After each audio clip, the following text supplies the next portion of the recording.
Cricket ಅಭಿಮಾನಿಗಳಿಗೆ ಇವತ್ತು ಹಬ್ಬದೂಟ. ಯಾಕಂದ್ರೆ ಬೆಂಗಳೂರಿನ ಚಿನ್ನಸ್ವಾಮಿ ಕ್ರೀಡಾಂಗಣದಲ್ಲಿ royal Challengers Bengaluru RCB Delhi capitals ವಿರುದ್ಧ ಇವತ್ತು ಕ್ರಿಕೆಟ್ ಮ್ಯಾಚ್ ಇದೆ. ಬೆಂಗಳೂರಲ್ಲಿರೋರಂತೂ ಫುಲ್ಲು, ಯಾಕಂದ್ರೆ ಈಗ ಬೆಳಗ್ಗೆಯಿಂದಲೇ ಎಲ್ಲರೂ ಕೂಡ ಅಭಿಮಾನಿಗಳೆಲ್ಲ ಕೂಡ ನಿಮಗೆ ಸ್ಟೇಡಿಯಂನತ್ತ ಆಗಮಿಸ್ತಾ ಇದ್ದಾರೆ. ಎರಡೂ ಟೀಮ್ಗಳ ಹಣಾಹಣಿ ನೋಡ್ತಾ ಹೋದ್ರೆ ಇಲ್ಲಿವರೆಗೂ IPL ಮ್ಯಾಚ್ಗಳಲ್ಲಿ ಈ RCB 3 ಮ್ಯಾಚ್ ಅನ್ನ ಗೆದ್ದಿದೆ, ಡೆಲ್ಲಿ ಚಾಲೆಂಜರ್ಸ್ ಕೂಡ 3 ಮ್ಯಾಚ್ ಅನ್ನ ಗೆದ್ದಿದೆ.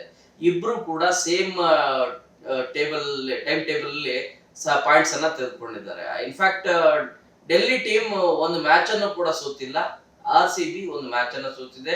ಅದು ನಮ್ಮ ತವರು ನೆಲದಲ್ಲಿ, ಅಂದ್ರೆ ಬೆಂಗಳೂರಿನ ಚಿನ್ನಸ್ವಾಮಿ ಕ್ರೀಡಾಂಗಣದಲ್ಲೇ.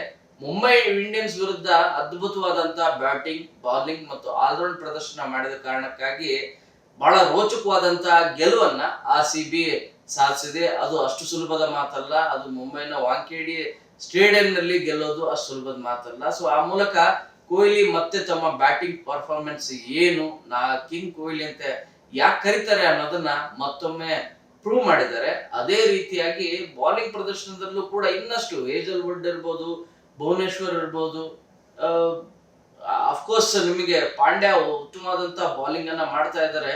ಬಟ್ ಕೆಲವು ಓವರ್ಗಳಲ್ಲಿ ಎಕ್ಸ್ಪೆನ್ಸಿವ್ ಆಗ್ತಿರೋದ್ರ ಬಗ್ಗೆನೂ ಕೂಡ, ತುಂಬಾ ಎಕ್ಸ್ಪೆನ್ಸ್ ಆಗ್ತಿದ್ದಾರೆ ಅನ್ನೋದ್ರ ಬಗ್ಗೆ ಕೂಡ ಒಂದಷ್ಟು ಬೇಜಾರಿದೆ. ಇಲ್ಲ, ಚೆನ್ನಾಗಿ ಮಾಡ್ಬೇಕಾಗಿತ್ತು ಇನ್ನು ಚೆನ್ನಾಗಿ ಅಂತ ಹೇಳಿ. ಸೊ ಇವತ್ತಿನ ಮ್ಯಾಚ್ ಬಹಳನೇ ಇಂಪಾರ್ಟೆಂಟ್ ಆಗುತ್ತೆ. ಡೆಲ್ಲಿ ಕ್ಯಾಪಿಟಲ್ಸ್ ಪರವಾಗಿ ಡುಪ್ಲೆಸಿ ಲಾಸ್ಟ್ ಮ್ಯಾಚ್ ಆಡಿದ್ದಿಲ್ಲ, ಅವ್ರು ಹುಷಾರಿಲ್ಲ ಅಂತ ಹೇಳಿ. ಅವರ ಬದಲಾಗಿ ಓಪನರ್ ಆಗಿ KL ರಾಹುಲ್ ಬಂದಿದ್ರು. KL ರಾಹುಲ್ ಹೇಗೆ ಬ್ಯಾಟಿಂಗ್ ಮಾಡಿದ್ರು ಅನ್ನೋದು ಎಲ್ರಿಗೂ ಕೂಡ ಗೊತ್ತಿರುವಂತ ವಿಚಾರ. ಕನ್ನಡಿಗ, ಅವರ ಕ್ಲಾಸಿಕ್ ಬ್ಯಾಟಿಂಗ್ ಹೇಗಿದೆ ಅನ್ನೋದು ಎಲ್ರಿಗೂ ಕೂಡ ಗೊತ್ತಿದೆ. ಅದರಲ್ಲೂ ನಮ್ಮ ಬೆಂಗಳೂರಲ್ಲಿ ನಡೀತಿರುವಂತ ಈ ಮ್ಯಾಚ್ ಅಲ್ಲಿ KL ರಾಹುಲ್ ತಮ್ಮ ತವರು ನೆಲವನ್ನ ಯುಟಿಲೈಸ್ ಮಾಡ್ಕೋತಾರೆ, ಅಡ್ವಾಂಟೇಜ್ ಆಗಿ ತೆಗೆದುಕೊಡ್ತಾರೆ ಅನ್ನೋದ್ರಲ್ಲಿ ಎರಡು ಮಾತಿಲ್ಲ. ಸೊ ಡುಪ್ಲೆಸಿ ಇವತ್ತಿನ ಮ್ಯಾಚ್ ಅಲ್ಲಿ ಆಡ್ತಾರೆ ಅಂತ ಹೇಳಿದೆ. ಯಾಕಂದ್ರೆ ನೆಟ್ ಪ್ರಾಕ್ಟೀಸ್ ಅಲ್ಲಿ ಕಂಟಿನ್ಯೂಸ್ ಆಗಿ ಬರ್ತಾ ಇದ್ದಾರೆ, ಎಲ್ಲೂ ಕೂಡ ಮಿಸ್ ಮಾಡಿಲ್ಲ. ಸೊ ಇವತ್ತು ಡುಪ್ಲೆಸಿನೂ ಕೂಡ ಆಡ್ತಾರೆ. ಇಲ್ಲಿ KL ರಾಹುಲ್ ಯಾವ ಡೌನ್ ಅಲ್ಲಿ ರನ್ ಆರ್ಡರ್ ಅಲ್ಲಿ ಬರ್ತಾರೆ ಅನ್ನೋದು ಕೂಡ ತುಂಬಾನೇ ಇಂಪಾರ್ಟೆಂಟ್ ಆಗತ್ತೆ. 4 ಜನ ಬಹಳ ಪ್ರಮುಖವಾಗಿ ಡೆಲ್ಲಿ ಕ್ಯಾಪಿಟಲ್ಸ್ ಅಲ್ಲಿ, ಡುಪ್ಲೆಸಿ ಇರ್ಬೋದು, ಅದರ ಜೊತೆಗೆ KL ರಾಹುಲ್ ಇರ್ಬೋದು, ಅದರ ಜೊತೆಗೆ ಅಕ್ಷರ್ ಪಟೇಲ್, ಯಾಕಂದ್ರೆ ಆಲ್ರೌಂಡ್ ಬ್ಯಾಟಿಂಗ್ ಕೂಡ ಹೌದು, ಬೌಲಿಂಗ್ ಕೂಡ ಹೌದು. ಸೊ ಈ 3-4 ಜನ ಏನಿದ್ದಾರೆ ಇವರು ಬಹಳ ಇಂಪಾರ್ಟೆಂಟ್. RCB ಮುಂಬೈ ಇಂಡಿಯನ್ಸ್ ವಿರುದ್ಧ ಉತ್ತಮವಾದಂತಹ ಬ್ಯಾಟಿಂಗ್ ಅನ್ನ ಮಾಡ್ತು. ಮುಂಬೈ ಇಂಡಿಯನ್ಸ್ ವಿರುದ್ಧ, ಇನ್ನು ಚೆನ್ನೈ ಟೀಮ್ ವಿರುದ್ಧನೂ ಕೂಡ, ಯಾಕಂದ್ರೆ 5 ಸಾರಿ ಚಾಂಪಿಯನ್ಸ್ ಆದವರು ಅಂತ ಟೀಮ್ ಅನ್ನೇ ಹೊಡೆದೋಡಿಸಿದ್ದಾರೆ RCB. So last time Gujarat ವಿರುದ್ಧ ಆದಂತ ಮ್ಯಾಚ್ ಅಲ್ಲಿ ಬಹಳ ಪ್ರಮುಖವಾಗಿ ಸೋಲಿಕ್ಕೆ ಕಾರಣ ಆಗಿದ್ದು ನಮ್ದು ಟಾಸ್. ಯಾವಾಗಲೂ ಕೂಡ ಬೆಂಗಳೂರು ಚಿನ್ನಸ್ವಾಮಿ ಕ್ರೀಡಾಂಗಣದಲ್ಲಿ ಫಸ್ಟ್ ಬ್ಯಾಟಿಂಗ್ ಯಾರು ಮಾಡ್ತಾರೆ 200+ ಅನ್ನ ಹೊಡ್ಲೇಬೇಕಾಗತ್ತೆ. ಬಟ್ ಟಾಸ್ ನಾವು ಸೋತ್ವಿ, ಬ್ಯಾಟಿಂಗ್ ಅನ್ನ ನಾವೇ ಆರಂಭದಲ್ಲಿ ಮಾಡ್ಬೇಕಾಯ್ತು. ಬಟ್ ಅಷ್ಟು ಒಳ್ಳೆ ಸ್ಕೋರ್ ಅನ್ನ ನಾವು ಗಳಿಸ್ಲಿಕ್ಕಾಗಿಲ್ಲ. ಅದೇ ಪ್ರಮುಖವಾದಂತ ಸೋಲಿಗೆ ಕಾರಣ ಆಯ್ತು. ಯಾವಾಗಲೂ ಕೂಡ ಇಲ್ಲಿ ಟಾಸ್ ವಿನ್ ಆದ್ರೆ ಯೂಶಲಿ ಸೆಕೆಂಡ್ ಬ್ಯಾಟಿಂಗ್ಗೆ ಬಹಳ ಯೂಸ್ಫುಲ್ ಇರುತ್ತೆ, ಸೆಕೆಂಡ್ ಬ್ಯಾಟಿಂಗ್ ಅನ್ನೇ ಆಯ್ಕೆ ಮಾಡ್ಕೊಳ್ತಾರೆ. ಇವತ್ತು ಟಾಸ್ ತುಂಬಾ ಇಂಪಾರ್ಟೆಂಟ್ ಆಗತ್ತೆ. ಟಾಸ್ ಏನಾದ್ರೂ ಒಂದ್ ವೇಳೆ ಗೆದ್ರೆ ಅಫ್ಕೋರ್ಸ್ ರಜತ್ ಪಟೇದಾರ್ ಅವರು ಆಯ್ಕೆ ಮಾಡ್ಕೊಳ್ಳೋದೆ, ಇಲ್ಲ ನಾವು ಸೆಕೆಂಡ್ ಬ್ಯಾಟಿಂಗ್ ಮಾಡ್ತೀವಿ ಅಂತೇಳಿ. ಯಾಕಂದ್ರೆ ಚೇಸ್ಕಾ ಬಾಪ್ ಅನ್ನೋ ರೀತಿಯಾಗಿ 8,000 ರನ್ ಅನ್ನ ಹೊಡೆದಿರೋದು ನಿಮಗೆ ವಿರಾಟ್ ಕೊಹ್ಲಿ. ಅದು ODI ಮ್ಯಾಚ್ಗಳು ಮತ್ತೆ ಎಲ್ಲವನ್ನೂ ಕೂಡ ನೋಡ್ತಾ ಹೋದ್ರೆ ಚೇಸ್ ಅಲ್ಲಿ ಹೈಯೆಸ್ಟ್ ನಿಮಗೆ 8 ಸೆಂಚುರಿಯನ್ನು ಹೊಡೆದಿದ್ದಾರೆ ವಿರಾಟ್ ಕೊಹ್ಲಿ. ಸೊ ಈ ನಿಟ್ಟಿನಲ್ಲಿ ಚೇಸಿಂಗ್ ತೆಗೆದುಕೊಳ್ಳೋದು ಬಹಳನೇ ಇಂಪಾರ್ಟೆಂಟ್ ಆಗುತ್ತೆ. ಹಾಗೊಂದ್ ವೇಳೆ ಟಾಸ್ ಏನಾದ್ರೂ ನಿಮಗೆ ಸೆಕೆಂಡ್ ಬ್ಯಾಟಿಂಗ್ ಆಯ್ಕೆ ಸಿಕ್ತು ಅನ್ನೋದಾದ್ರೆ RCB ಆಲ್ಮೋಸ್ಟ್ ಗೆದ್ದಿದೆ ಅಂತಾನೆ ಭಾವಿಸಬಹುದಾಗಿದೆ. ಸೊ ಇಲ್ಲಿ KL ರಾಹುಲ್ ಒಳ್ಳೆ ಪ್ರದರ್ಶನ ಕೊಡೋದ್ರಲ್ಲಿ ಯಾವುದೇ ಮಾತಿಲ್ಲ, ಯಾಕಂದ್ರೆ ಅವರ ಪರ್ಫಾರ್ಮೆನ್ಸ್ ಆಗಿದೆ ಮತ್ತು ಒಳ್ಳೆ ಬ್ಯಾಟಿಂಗ್ ಫಾರ್ಮ್ ಅಲ್ಲಿ ಇದ್ದಾರೆ. ನಿಮಗೆ ಚಾಂಪಿಯನ್ಸ್ ಟ್ರೋಫಿಯಿಂದ ಕೂಡ ನೋಡ್ತಾ ಬನ್ನಿ, ಕಂಟಿನ್ಯೂಸ್ ಆಗಿ ಕನ್ಸಿಸ್ಟೆನ್ಸ್ ಆಗಿ ಉತ್ತಮವಾದಂತ ಬ್ಯಾಟಿಂಗ್ ಅನ್ನ ಮಾಡ್ತಾ ಬರ್ತಿದ್ದಾರೆ. ಸೊ ಅವ್ರನ್ನ ಕಟ್ಟಿ ಹಾಕುವಂತ ಕಾರಣ ಕೂಡ RCB ಮಾಡ್ಬೇಕಾಗಿದೆ. ಭುವನೇಶ್ವರ್ ಕುಮಾರ್ ಮತ್ತೆ ಟ್ರ್ಯಾಕಿಗೆ ಬರ್ಬೇಕಾಗಿದೆ, ಮಾಡ್ತಾ ಇದ್ದಾರೆ ಕನ್ಸಿಸ್ಟೆನ್ಸ್ ಆಗಿ.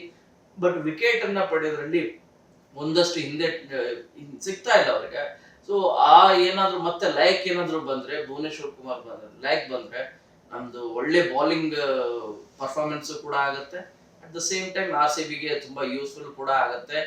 ಈ ಮ್ಯಾಚ್ ಅಲ್ಲಿ R C B of course home ground, ಎರಡನೇದು ಅಫ್ಕೋರ್ಸ್ ನಿಮ್ ಇಡೀ ಐ ಪಿ ಎಲ್ ಎಲ್ಲಾ ಮ್ಯಾಚ್ಗಳಲ್ಲಿ ಯಾವುದೇ ಟೀಮ್ ನ ನೀವು ನೋಡಿ, ಹೈಯೆಸ್ಟ್ ಫ್ಯಾನ್ ಫಾಲೋಯಿಂಗ್ ಇರೋದು, ಲಾಯಲ್ಟಿ ಫ್ಯಾನ್ ಫಾಲೋಯಿಂಗ್ ಇರೋದು ಯಾರಾದ್ರೂ ಇದಾರೆ ಅಂದ್ರೆ, ಯಾವ್ದಾದ್ರು ಟೀಮ್ ಇದೆ ಅಂದ್ರೆ ಅದು ಆರ್ ಸಿ ಬಿಗೆ.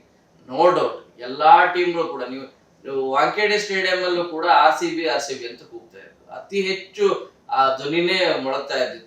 ನಿಮ್ ಬೇರೆ ಬೇರೆ ಮ್ಯಾಚ್ ಗಳಲ್ಲೂ ಕೂಡ ಸಿ ಎಸ್ ಕೆ ನಿಮ್ ಚೆನ್ನೈಲೂ ಕೂಡ ಆಡ್ತಿದ್ದಾಗೂ ಕೂಡ ನಿಮ್ಗೆ ನೋಡ್ತಾ ಹೋದ್ರೆ ಅಫ್ಕೋರ್ಸ್ ಅಲ್ಲಿ ಫ್ಯಾನ್ ಫಾಲೋಯಿಂಗ್ ಒಂದ್ ಸ್ವಲ್ಪ ಜಾಸ್ತಿ ಇದೆ ಆರ್ ಸಿ ಬಿ ಕಂಪೇರ್ ಮಾಡಿದ್ರೆ.